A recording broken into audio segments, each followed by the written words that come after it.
Who was the first to conquer space? It's incontrovertible that the first to conquer living space is the Castro convertible. Who conquers space with fine design, who saves you money all the time, who stops in the convertible line. Castro convertible.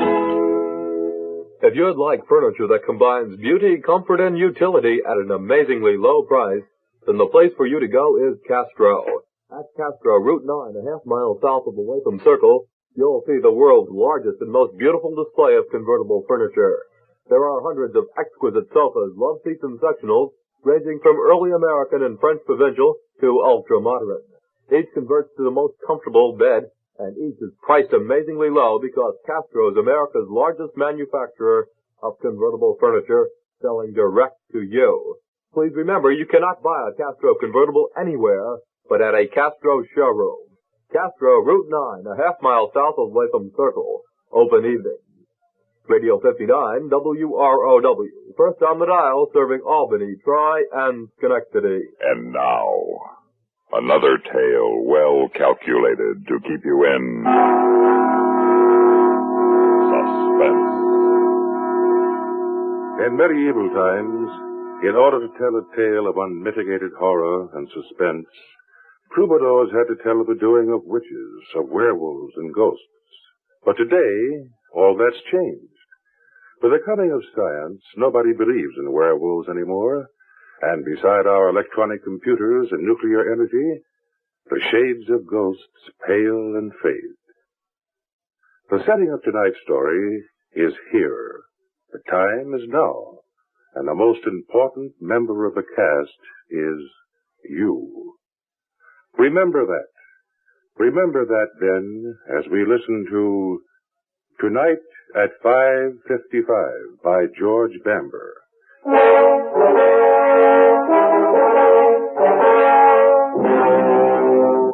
Chairman, something I'd like you to consider before we proceed any further.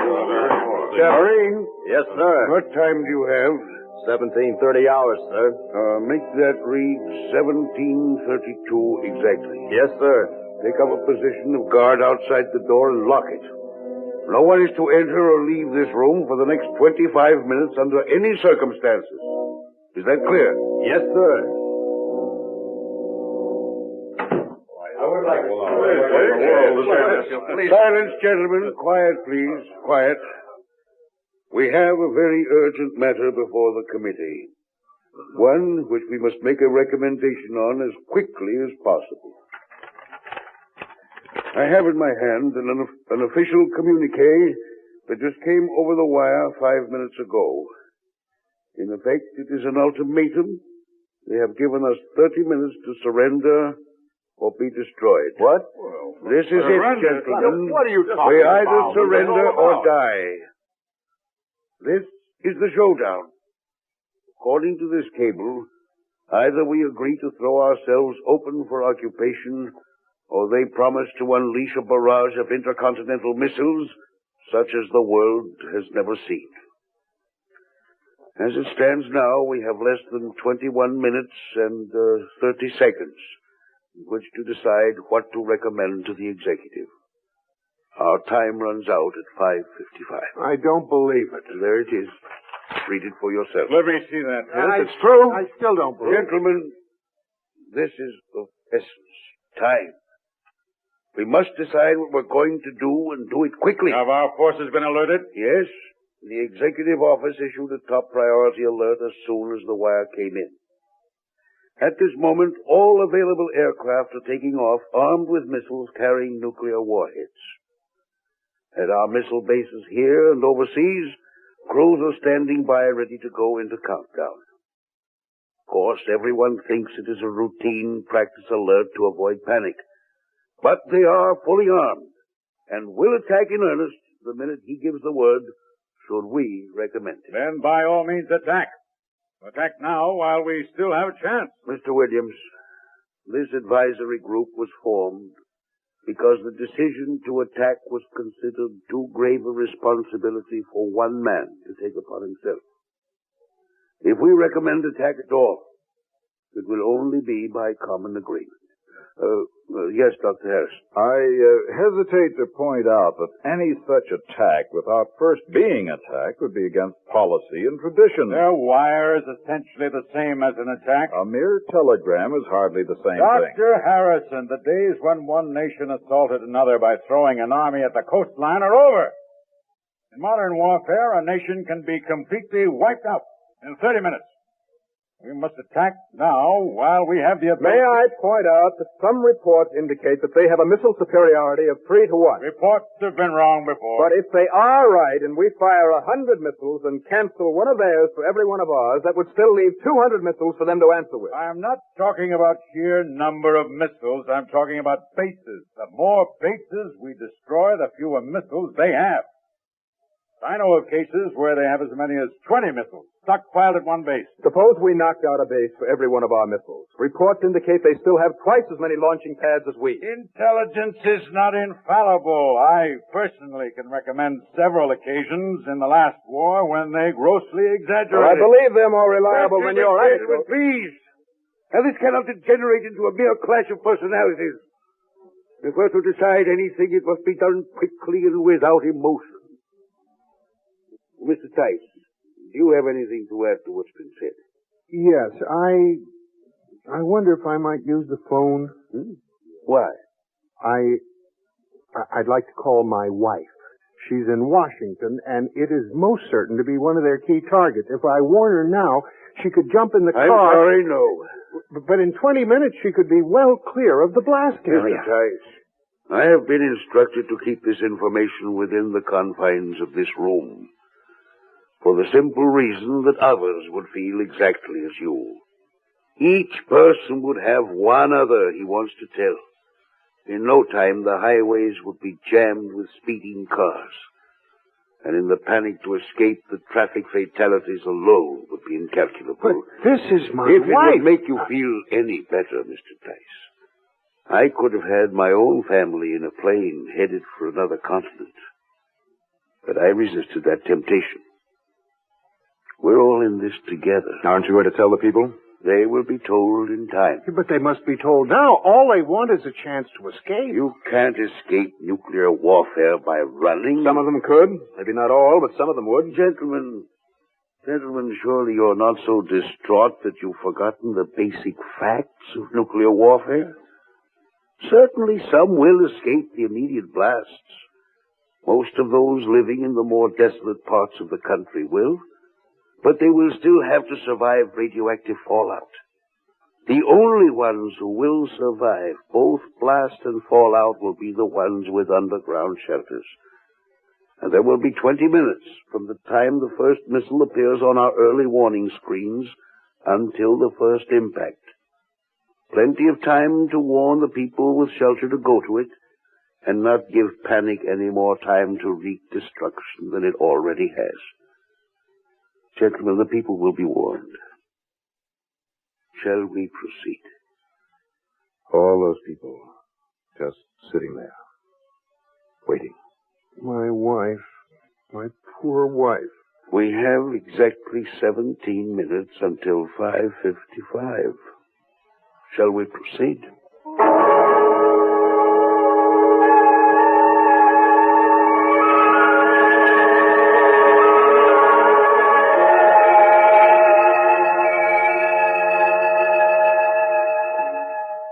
In just a moment, we will return for the second act of Suspense.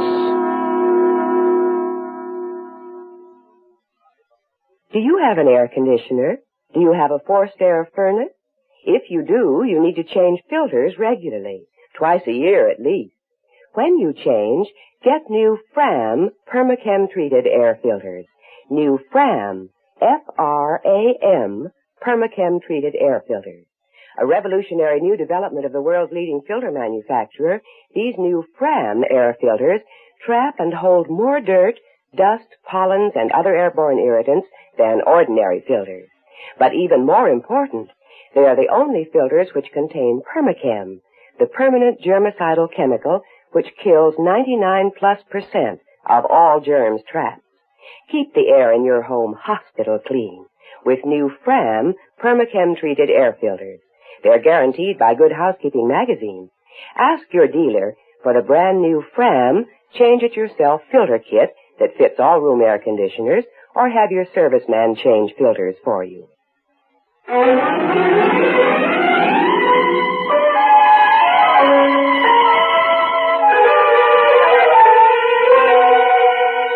I still say attack now while they don't expect it.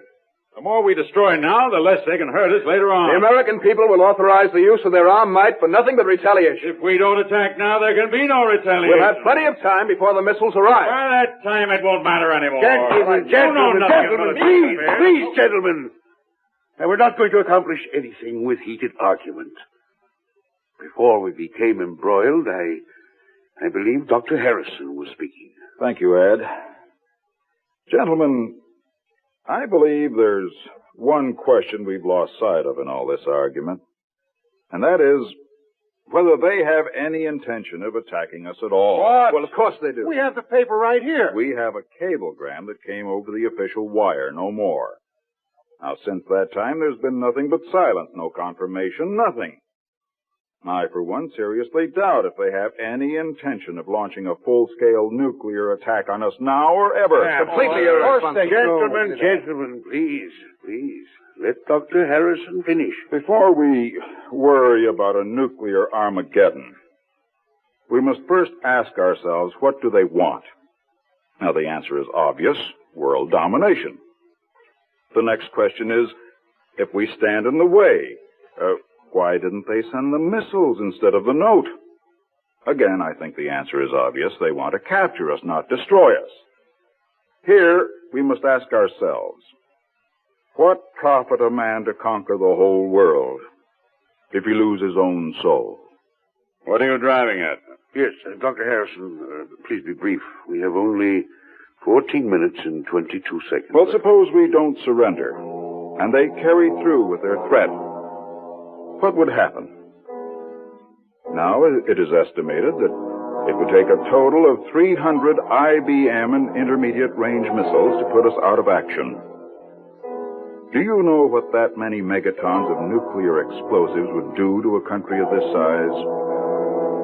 Population centers would be heaps of concrete and steel ash. A huge cloud of radioactive filth would blanket the earth, dropping out thousands of tons of radioactive death, killing off what little population we had left, polluting the hills and streams and even the grass, so that this great nation, the world's most productive and richest consumer market, would become a radioactive wasteland. A dark continent where even the natural resources are inaccessible. We are all well aware of the effects of radioactive fallout. Yes, but that's only what will happen if we sit here and do nothing. But we know we won't do that. As soon as the first enemy missile breaks over our horizon, we will unloose a missile to answer it. The 300 will be multiplied by 2, making 6, possibly 7 or 800 thermonuclear explosions. The cloud blanketing this country will have a sister cloud over theirs, and the 2 radioactive clouds will drift eastward, raining death and destruction as they go. Gentlemen, an all-out nuclear attack would mean suicide to them as well as to us, and they have no intention of committing suicide. And why do they send the cable? Because they're gambling. I consider this cable to be no more than a bluff, as if this were no more than a huge international poker game. And they're trying to get us to fold without calling their hand. We don't have to call. We know what they've got. Yes, but we're not sure what they're going to do with it. That's what they're gambling on. I say if we stand pat, ignore their ultimatum. When 5:55 comes, the only thing that will happen will be a routine reopening of communications and perhaps an official apology for the inexperienced clerk who created the cable for a joke and sent it by accident. Preposterous. This is international politics, not poker. Yes, the stakes are higher. They're gambling that they can capture the most powerful nation in the world without risking a single man, without firing a single shot. Now, just a minute. Suppose what you say is true. How do they know that their cablegram won't jar us into the very thing you say they want to avoid, a panic retaliation? We haven't yet. That doesn't mean we won't. That's the safest part of their gamble. To do so would be suicide. The odds that we will commit suicide are about 50 million to 1. I object to having something as serious as this reduced to the level of mere chance, a simple game of suicide or survival. But there, the odds are only 5 to 1. They're natural gamble. Oh, this is preposterous. Gentlemen. This is a waste. I'm moving. Gentlemen, please. Now, whether you agree or not with Dr. Harrison's theories concerning their motivation in sending this cable, I think you must agree with one thing, his estimate of what we will do in the present circumstance. To order a nuclear attack before we are sure we are under attack would not only be out of keeping with American tradition, it would be suicidal. The moment the first missile breaks above our horizons, we will have no recourse but to answer that attack. But until that moment comes, we can only watch and wait and be prepared. If there's no further objection, I will phone the executive office of our recommendation. Yes, sir?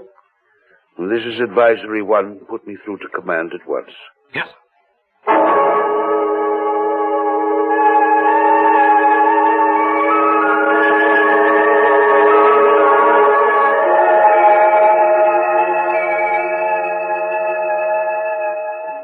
In a moment, we will return for the third act of Suspense.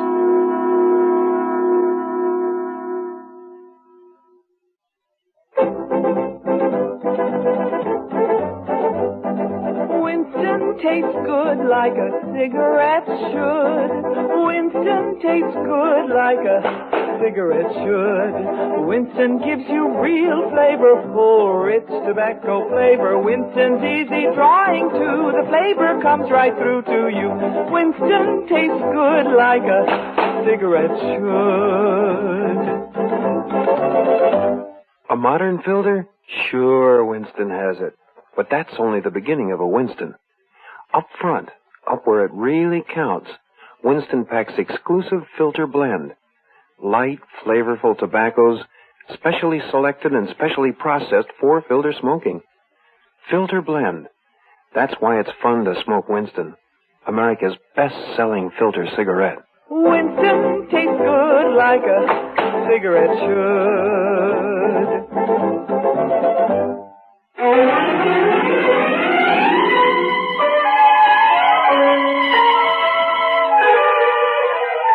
What time is it?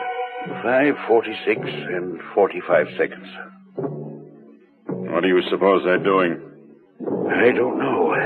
Mr. Chairman, if you please, I'd like to be with my wife. I'm sorry. But what more good am I here? We've already made up our minds. If I leave now, there's still a chance that I can get to her. We'll know what is going to happen at 5:55. You can leave then. Not before. Yes? Monitoring stations overseas report negative, sir. Nothing. All stations went off the air 25 minutes ago. How about the overseas radio service? Have they got any news report? I don't know, sir. Let me check that. They're definitely up to something. We knew that when we got the cable I down. say we must attack now. Hello, sir. Yes? Oh. Quiet, please. Go ahead. Overseas radio service off the air. Do we have any intelligence reports at all? I don't know. I'll have to check and call back. Very good. How much more evidence do you need? They've captured the entire continent. It'll only be a matter of moments before they begin their attack on us. The silencing of ORS means nothing. It could be nothing but a precautionary measure on our part. I'll turn on the monitor. That'll keep us in constant touch with our Mid-Continent Operations Center. Early warning systems report negative. Satellite monitoring report negative. All skies are clear. Stand by for further information. There, you see? Yes, the calm before the storm. I demand that we do something stronger than merely recommend. If necessary, we should supersede executive authority and take matters into our own hands. Mr. Williams, the command to attack can come only from one man, and it will be taken only from him. I'm sure that he will give no such order until the first missile breaks over our horizon. Until that time, I suggest you sit down and wait.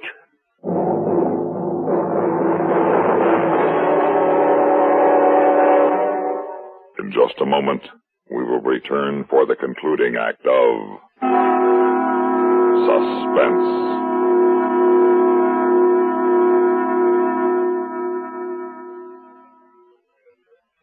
Thirsty people everywhere prefer ice-cold Pepsi-Cola. And because it's light, it refreshes without filling. Charlie, be sociable. I am, Kay.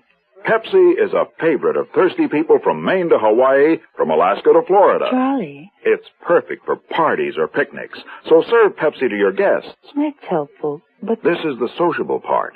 Keep plenty of Pepsi ice-cold and ready. Remember, it goes fast because everybody likes Pepsi. Singing still sounds more inviting. May I? Be sociable, look smart, keep up to date with Pepsi. Drink light, refreshing Pepsi. Stay young and fair and debonair. Be sociable, have a Pepsi. But singing doesn't say, pick up an extra carton of Pepsi today. Better yet, get a case. You do that.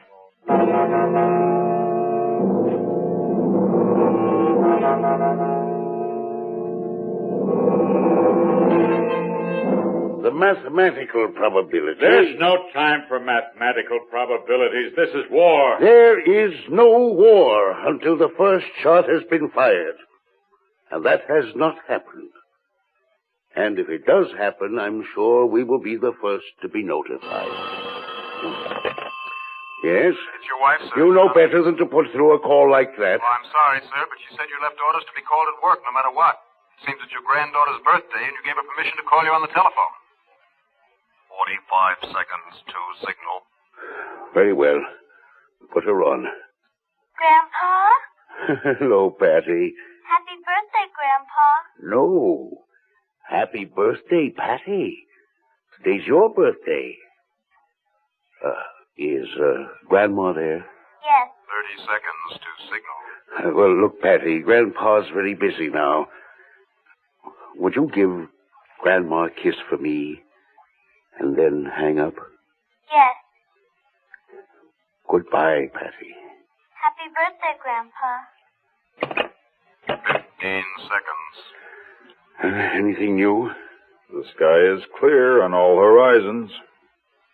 Well, all we can do now is watch and wait. And hope. 10 seconds to 0. At the signal, it will be 5:55 exactly. 6, 5, 4, 3, 2.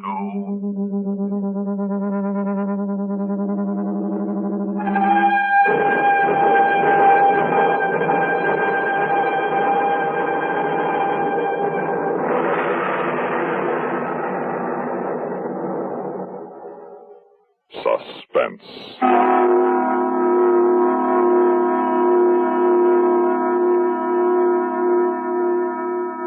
You have been listening to Tonight at 5:55, written for Suspense by George Bamber. In a moment, the names of our players and a word about next week's story of Suspense.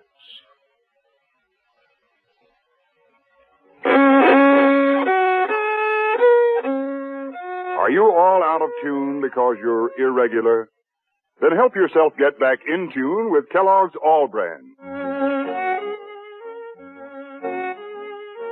You'll feel right on pitch when Kellogg's All Brand goes gently to work. Relieves constipation due to lack of bulk by supplying your system with bulk-forming whole bran. Yes, a daily bowlful of Kellogg's All Brand with milk helps put you right back in tune. The natural way. The good-tasting way, too. Fact is, Kellogg's All-Bran is the one brand cereal that combines proved effectiveness with appetizing taste and crispness. It never gets mushy in milk. So remember, if constipation's a problem, gentle it away, as millions do, with Kellogg's All-Bran. The good food way to keep regular as clockwork. ALL-BRAN. Kellogg's All-Bran. At your grocer's.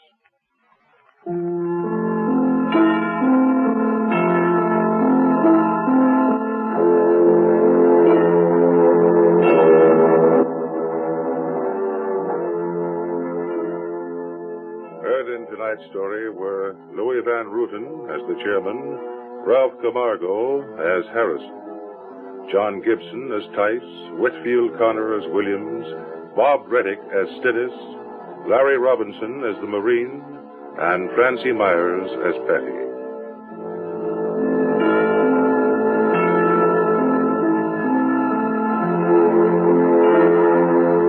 Listen again next week when we return with One More Shot by William N. Robeson.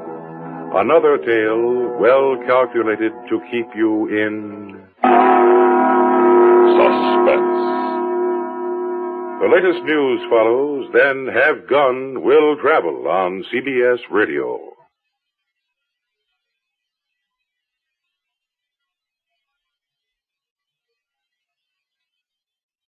Good evening. This is Richard C. Huttelet with news analysis. Easter Sunday is an odd time indeed to note the birthday of Nikita Sergeyevich Khrushchev. But there he stands, 66 years old today, a reality with which this generation must cope. He has set himself up in competition with the Christian ethic. In place of redemption through sacrifice, which is perhaps the central tenet of Christianity, Khrushchev advocates satisfaction through obedience. Even those who are sure that eternal religious values will prevail and that communism is a passing thing find themselves compelled to meet its challenge in much of their daily existence. That this should be so is due in large measure to the little man who now begins a new year of life.